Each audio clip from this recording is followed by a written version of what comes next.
안녕하세요. 책 읽어주는 에셀 강미경입니다.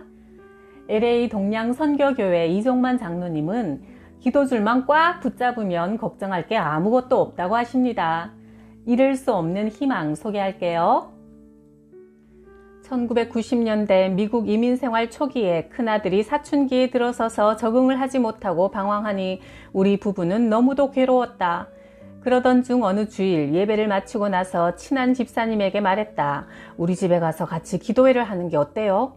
그러자 옆에서 듣고 있던 황선희 집사도 나도 같이 해요 하여 저녁에 세 가족이 우리 집에 모여 저녁 식사를 함께 하고 서로 기도 제목을 내놓고 합심하여 기도했다. 황 집사는 갓 결혼하여 애 갖기를 간절히 원하지만 어릴 적 태권도를 하다가 척추를 심하게 다쳐 애를 낳을 수 없다는 판정을 받고 의사에게 입양을 권유받았다고 했다. 그런데 남편이 요즘 간절히 애를 바라는 눈치라 너무 힘이 든다며 눈물을 보였다. 우리 세 가족은 서로 부둥켜 안고 내 서름, 네 서름에 모두 엉엉 울며 간절히 기도드렸다. 하나님, 아브라함은 100세에도 아들을 낳았는데 황 집사는 젊으니 하나님 보시기에 이 정도는 일도 아닌 것 같습니다. 이 가정에 아이를 주십시오. 이렇게 세 가족이 주일 저녁마다 모여 기도한 지 몇 달 후 황 집사 가정에 기적이 일어났다. 10달이 지나 귀여운 딸이 태어났고 하나님께 쓰임받는 여종이 되기를 바라며 드보라라고 이름 지었다. 드보라는 총명하고 예쁘게 자라 한국어, 영어, 스페인어를 자유롭게 구사하며 전도하여 우리 교회 전도왕이 되었다. 방황하던 우리 아들도 훗날 마음을 잡고 공부하여 변호사가 되었으니 합심기도는 힘이 셌다. 큰아들이 생물학 공부를 하여 다시 의대에 가라고 권했으나 본인은 피를 보면 비위가 상해 적성에 맞지 않는다며 생명보험 세일즈맨으로 취직했다. 그런데 돈을 벌기는커녕 2년 동안 매일 술에 찌들어 밤늦게 집에 오니 절망이 되었다. 하루는 아들이 술을 얼마나 많이 먹었는지 인사불성이 되어 집 앞 쓰레기통 옆에 쓰러져 있었다. 방으로 데려오니 몰골이 말이 아니었다. 그를 보는 순간 통곡이 절로 나와 침대에 뉘어놓고 그 옆에서 새벽 5시까지 밤을 새워 철야 기도를 드렸다. 기도를 중얼거리며 우는 내 모습을 아들이 눈을 떠서 보더니 눈물을 주르륵 흘렸다. 그날 저녁 내가 퇴근 후 집에 들어오니 아들이 양복을 단정히 차려입고 나를 기다리고 있다가 무릎을 꿇고 말했다. 불효자식을 용서해 주십시오. 내일부터 열심히 공부해서 법대를 가려고 합니다. 한 번만 믿어주십시오. 나와 아내가 말했다. 그렇게만 해준다면 엄마 아빠는 지금 죽어도 여한이 없다. 나는 꿈을 꾸는 것 같이 마음이 들떴다. 그동안 지옥 같은 상황이 기도를 통해 청산된 것이다. 아들은 우리와의 약속을 지키고 그 뒤로 1년간 열심히 학원과 도서관을 다니며 밤새 공부하더니 법대에 들어갔다. 2년 6개월 만에 법대를 수석으로 졸업하고 당당히 변호사 시험에 합격했으며 결혼하여 아들도 둘이나 낳았다. 지금은 나를 행복하게 하는 장한 아들이 되어 그를 볼 때마다 기쁨의 미소를 짓게 한다. 인생길에서 자식 문제, 부부 문제, 경제 문제, 건강 문제를 만날 때 기도줄을 꽉 붙잡으면 하나님은 7전팔기로 일어나게 하시고 한 단계 좋은 곳으로 인도하신다. 너희 중 두 사람이 땅에서 합심하여 무엇이든지 구하면 하늘에 계신 내 아버지께서 그들을 위해 이루어 주신다. 마태복음 18장 19절. 1970년대 나는 3년간 사우디아라비아에서 일하고 귀국했다. 집을 팔아 개인 택시를 하기로 아내와 합의하고 기도원으로 가서 기도하면서 하나님의 뜻을 따르기로 했다. 2월에 한월산 기도원으로 향했다. 2월 말까지 집이 팔려 3월에는 개인 택시를 운행하게 해달라고 기도했다. 월요일부터 금요일까지 계속 기도하는데 금요일 저녁 기도 중 집이 1,470만 원에 팔렸다는 섬광 같은 영감이 스쳐 지나갔다. 아주 뚜렷하게 귀에 속삭이듯 음성이 들렸다. 토요일 아침 버스비만 남기고 모두 감사원금을 드리고 집으로 오니 아내가 문을 열자마자 말했다. 여보, 집이 팔렸어. 1,470만 원에 팔렸지? 아니, 어떻게 알았어? 복덕방에 들렀다 왔어? 하나님께서 말씀해 주셨지. 하니 아내가 감탄을 했다. 나는 이 일을 통해 자상하게 우리 삶에 개입하시는 하나님을 만났다. 하나님은 우리의 형편을 보고 계시고 알고 계시며 우리의 기도 소리를 듣고 응답하시는 분이었다. 기도한 대로 3월 3일부터 개인 택시 영업을 시작했다. 나는 운행 지침을 철저하게 세웠다. 첫째, 주일은 쉰다. 둘째, 승객을 전도한다. 셋째, 노약자, 짐 있는 사람을 우선적으로 태운다.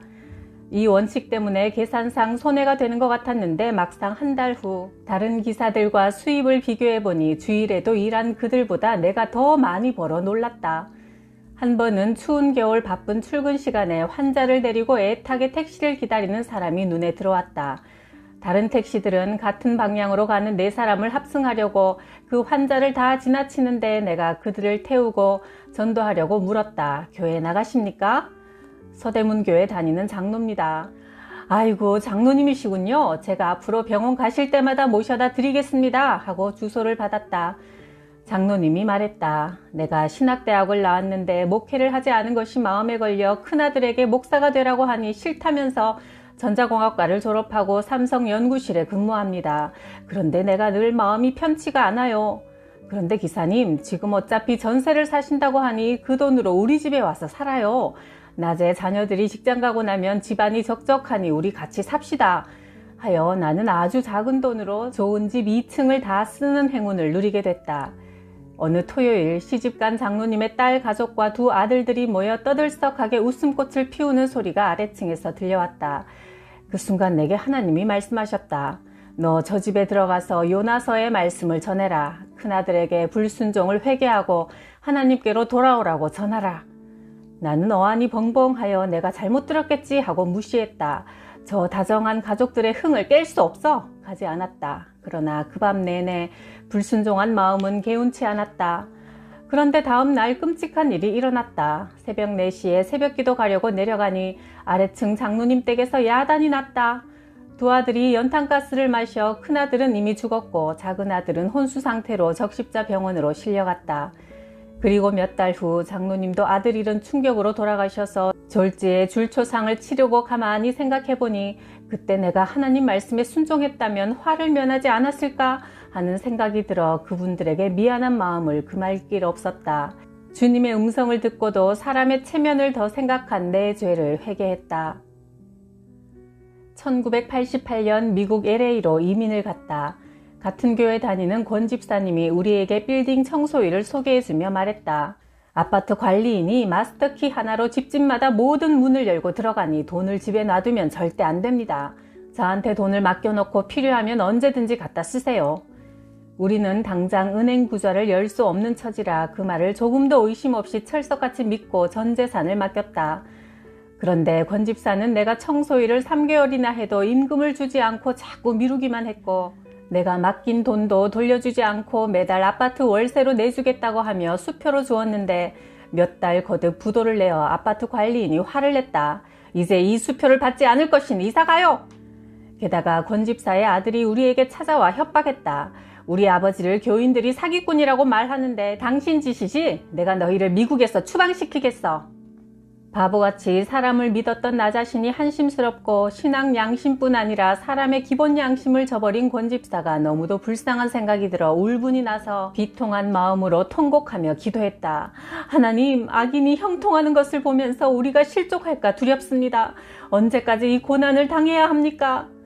그러다가 잠이 들었는데 꿈을 꾸었다. 꿈속에서도 이민 생활이 힘이 들어 힘없이 앉아 기도하고 있는데 갑자기 방안이 환해지더니 하늘에서 황금빛 나는 구리줄이 내려와 우리 방과 하늘에 연결되었다. 그리고 우렁찬 하나님 음성이 들렸다. 이 기도줄만 붙잡으면 모든 것이 해결되는데 너는 왜 근심하느냐?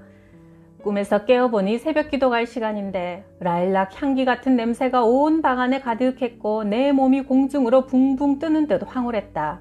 새벽 기도 중 권 집사 집에 한번 찾아가 봐야겠다는 생각이 들어 차를 몰아 그 집에 가서 벨도 누르지 않고 현관에 들어서니 뜻밖의 광경이 벌어져 있었다. 거실에 목사님과 그 가족들이 울며 기도하고 있었다. 목사님이 나를 보고 말했다. 아니, 이 집사님 어떻게 알고 오셨습니까? 이리 와서 같이 기도합시다. 자세히 보니 멀쩡했던 그 집 아들이 미쳐서 길길이 날뛰고 있었다. 그 아들의 부인이 산딸이라 배가 잔뜩 부른 채 통곡하고 있었다. 내가 권 집사에게 말했다. 아들을 치신 것은 재앙이니 빨리 우리 돈을 청산하시고 남의 가정을 괴롭힌 죄를 회개하세요. 물질 관계에 깨끗하지 못한 사람은 자녀들도 부모의 행동을 보고 그대로 배워서 대를 물리며 고생하는 것을 많이 봐왔습니다. 남의 돈을 탐내는 사람은 죽는 날까지 가난을 벗어나지 못합니다. 담대히 말하니 권 집사가 울면서 말했다. 나도 회개했으니 일주일만 시간을 주세요. 제가 돈을 다 변상하겠습니다. 나는 무릎을 꿇고 그 가정을 위해 기도했다. 하나님은 진정 살아계시군요. 이 아들을 불쌍히 여기소서. 저를 마지막으로 이 가정이 남을 괴롭히는 일을 끝내고 이후로는 남을 돕는 가정으로 변하게 하소서. 축복 기도를 드리고 그 집을 나왔다. 이 일을 통해 교인이라고 무조건 믿었던 내 어리석음을 깨달았고 성도들 간의 돈 거래는 탐욕의 영이 틈타 죄짓게 하는 통로가 됨을 배웠다. 그 후 같은 교회 다니는 양 집사가 옷가게와 봉제 공장을 함께 하는데 자기 공장에 와서 일하라고 제의했다. 아침 7시부터 저녁 6시까지 조금도 앉아있질 못하게 하니 발이 퉁퉁 붓고 허리는 끊어질 것 같아. 잠깐 앉아있자니 사장 집사가 와서 의자를 뒤에서 쭉 잡아 빼면서 큰 소리로 불같이 화를 냈다. 서서 일해요! 남의 돈을 거저먹을 수 있다고 생각합니까? 교회에서 보던 은혜로운 모습은 찾을 수 없고 얼음장같이 냉정한 고용주의 모습만 하고 있었다. 그 주일날 사장 집사가 내게 와서 말했다. 집사님 죄송합니다. 제가 집사님께 너무 야박하게 했더니 어제 제 아들이 죽을 뻔했습니다. 집사님께 화를 낸 게 영 마음이 편치 않아 기분 전환도 할 겸 애들을 데리고 산책을 나갔어요. 그런데 자동차들이 끼익 급정거하는 소리가 나고 사람들이 웅성거려서 애를 찾으니 우리 아들이 차에 치여 넘어져 있더라고요. 깜짝 놀라 달려가 보니 천만다행으로 많이 다치진 않았습니다. 그래서 제가 가슴을 쓸어내리며 아이고 하나님 제가 잘못했습니다 하며 어제 저녁에 회개를 많이 했습니다. 양 집사는 LA 자바시장에서 장사를 제일 잘한다고 소문이 났고 교회에 헌금도 가장 많이 하여 평소 교회에서도 목사님에게 이래라 저래라 하며 교만했다. 그런데 그해 겨울에 밀린 원단값을 다 결제하지도 않고 한국으로 도망을 갔다. 그런데 3년 후 내가 운영하는 봉제 공장에 그가 거짓골을 해서 찾아왔다. 미국에서 번 돈을 한국에서 모두 사기당하고 무일푼으로 다시 미국에 왔습니다. 나도 봉제 공장을 시작해야겠으니 도와주세요. 하나님은 우리가 행한 대로 갚아주시는 분이므로 그분을 사랑하되 두려워하라고 하신 말씀이 떠올랐다. 미국에 이민 와서 우리 부부는 한때 페인트공으로 일했는데 독한 냄새 때문에 구역질이 나고 두통이 생겨 너무나 힘들었다. 일을 마치고 집에 와서 아내와 같이 기도하며 내가 말했다. 우리 봉제 공장 한번 해볼까? 그래요. 때가 된 것 같네요. 우리는 아가페 기도원에 가서 물도 먹지 않고 3일을 금식하며 하나님의 뜻을 구했다. 시간이 지날수록 힘이 솟구치는 걸로 보아 성령님께서 붙드시고 응답하시리라는 확신이 왔다. 3일 금식 기도를 잘 마치고 LA에 있는 가주마켓에서 장을 보고 있는데 평소 알고 있는 박국명 장로님을 만났다. 그분은 봉제 공장을 운영하시는 사장이다. 장로님 오랜만입니다. 요즘 사업은 어떠십니까? 저도 봉제 공장을 해볼까 하는데 아는 공장 있으시면 소개 좀 해주세요. 그래요? 월요일날 우리 공장으로 오세요 하셔서 찾아가니 작은 공장 주인을 소개해 주었다. 그는 이민 초기에 한 교회에서 우리와 같이 신앙생활 하셨던 집사님이었다. 공장을 돌아보니 하나님께서 바로 여기다 하시는 듯한 느낌이 왔다. 집사님 이 공장 저한테 파세요. 그러지요. 4천만 원만 주세요. 계약금을 주고 신나게 계약을 마쳤지만 은행 잔고는 1,000만 원밖에 없었다. 그러나 하나님께서 감동을 주셨으니 하나님이 일하시겠지 하는 믿음이 있었다. 집에 와서 우편함을 열어보니 많은 우편물 중에 전에 신청했던 신용카드가 왔는데 1,000만 원을 융통에 쓸 수 있었다.